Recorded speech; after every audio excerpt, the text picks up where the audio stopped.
और सदर आसिफ जरदारी साहब की गैर मौजूदगी में इतनी क्या मजबूरी थी कि यूसुफ रजा गिलानी साहब ने हंगामी तौर पे ये 2 ऑर्डिनेंस जो है वो जारी कर दिए हैं। आप लोगों को पता होगा कि 28 मई को तारीख थी साइफर केस की भी, साइफर का भी केस सुना जाना था।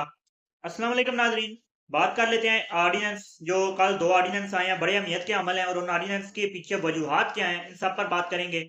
और सदर आसिफ जरदारी साहब की गैर मौजूदगी में इतनी क्या मजबूरी थी कि यूसुफ रजा गिलानी साहब ने हंगामी तौर पे ये 2 ऑर्डिनेंस जो हैं वो जारी कर दिए हैं। आप लोगों को याद होगा कि नैब तरमीम हुई थी गुज़िश्ता पीडीएम की हुकूमत में और वो जो है वो इमरान खान साहब ने चैलेंज कर रखी थी कोर्ट में और वो इमरान खान साहब के हक में फैसला भी आ चुका था और अब जो है अपील उस पर हुकूमत ने दायर कर रखी है। वो तरमीम क्या थी, छोटी सी उस पर बात कर लेते हैं क्योंकि ऑर्डिनेंस जो है वो उसी हवाले से है। वो तरमीम ये थी कि नैब ऑर्डिनेंस के तहत नैब जो था वो रिमांड के अंदर किसी भी शख्स को 90 दिन तक रख सकता था। लेकिन उस तरह उन तरमीम के बाद ये जो नैब की तहवील थी वो 14 दिन तक महदूद कर दी गई थी। नैब का रिमांड जो था वो 14 दिन तक कर दिया गया था कि 14 दिन से ऊपर किसी भी शख्स को नैब नहीं रख सकता। क्योंकि इमरान खान साहब इस वक्त जेल में मौजूद हैं और हुकूमत भी ये चाहती है कि इमरान खान साहब बाहर आए तो उनकी डील के तहत आए, वरना इमरान खान साहब जो है वो हुकूमत के लिए मोहलक साबित होंगे अगर वो अदालतों से इंसाफ लेकर छूट कर बाहर आ जाते हैं। आप लोगों को पता होगा कि 28 मई को तारीख थी साइफर केस की भी, साइफर का भी केस सुना जाना था जो कि अब अदालतों में छुट्टी दे दी गई है। 29 मई को निकाह केस का भी फैसला आना है और इमरान खान साहब जो है वो काफ़ी करीब पहुंच चुके हैं रिलीफ के, रिलीफ उन्हें मिलने वाला है और जो इमरान खान साहब का मामला है वो तय होने वाला है। लेकिन हुकूमत को इस तरीके से इमरान खान साहब को बाहर नहीं लाना चाहती क्योंकि इमरान खान साहब अगर इस तरह से बाहर आ गए तो हुकूमत के लिए काफ़ी ज़्यादा मुश्किलात जो हैं वो बढ़ जाएंगी। हुकूमत इन मुश्किलात को बढ़ाना नहीं चाहती अपने लिए। इसी तनाज़ुर में ऑर्डिनेंस लाया गया और जो 14 दिन की अपनी की हुई तरामीम को ऑर्डिनेंस के ज़रिए ख़त्म कर दिया गया है।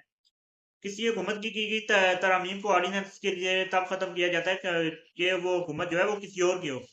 ये खुद की हुकूमत का फैसला जो है वो ऑर्डिनेंस के लिए ख़त्म किया गया और जो ख़त्म इस तरह से किया गया कि 90 दिन से पहले इन्होंने 14 की और अब जो है वो ऑर्डिनेंस के जरिए दोबारा से 40 दिन तक नैब को इजाज़त दे दी गई है ये सब करने की और तहवील में रखने की किसी भी शख्स को।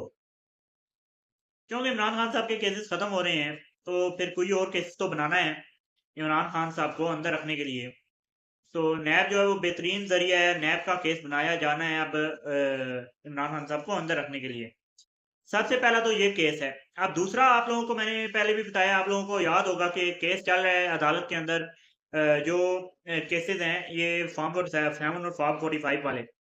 अदालत जो है वो हक और सच के काफ़ी करीब है और फॉर्म 45 के मुताबिक जो एमपीएस एमएनए हैं उनको जगह मिलने वाली है असेंबलीज के अंदर अदालत के मुताबिक, क्योंकि तमाम जो जजेस हैं वो अलम उठा चुके हैं हक का और अपने फैसले जो हैं वो हक के मुताबिक बगैर किसी दबाव के करने पर इत्तेफाक कर चुके हैं और जजेस की अक्सरियत जो है वो इस पर मुत्तफिक है। तो इसका तोड़ इन्होंने इसलिए इस तरह किया है कि एक ऑर्डिनेंस लाया है कि जो धांधली से मुतालिक केसेस हैं उनमें जो रिटायर्ड जजेस हैं वो भी अपना किरदार अदा कर सकेंगे और रिटायर्ड जजेस भी ये केसेस सुन पाएंगे हुकूमत के मुताबिक। तो फिर आप लोग समझदार हैं, रिटायर्ड जजेस को लाया जाएगा क्योंकि जो हाज़र सर्विस जजेस हैं उनमें तो अक्सरियत जो है वो बिगड़ चुकी है और तमाम जो है वो हक के मुताबिक चलने का फैसला कर चुकी है। तो रिटायर्ड जजेस को ही लाना बेहतर है इनके लिए और रिटायर्ड जजेस को लाने का ऑर्डिनेंस जो है वो आ चुका है। ये 2 ऑर्डिनेंस बेसिकली आए हैं गुज़िश्ता रोज़ जो यूसुफ रज़ा गिलानी साहब ने आसिफ अली ज़रदारी साहब की गैर मौजूदगी में जारी किए हैं क्योंकि सदर जो है वो सदर की गैर मौजूदगी में कायम मकाम सदर जो है वो ऑर्डिनेंस जारी कर सकते हैं। तो ये ऑर्डिनेंस जो है वो जारी कर दिए गए हैं यूसुफ रज़ा गिलानी की जानिब से। तो ये अब तक की डेवलपमेंट है। इसके अलावा मज़ीद अगर कोई डेवलपमेंट होगी तो उस पर आपसे बात करेंगे। अब तक के लिए इतने ही। चैनल को सब्सक्राइब, वीडियो को लाइक कर दीजिए। मुझे दीजिए इजाज़त। अल्लाह हाफ़िज़ नाज़रीन।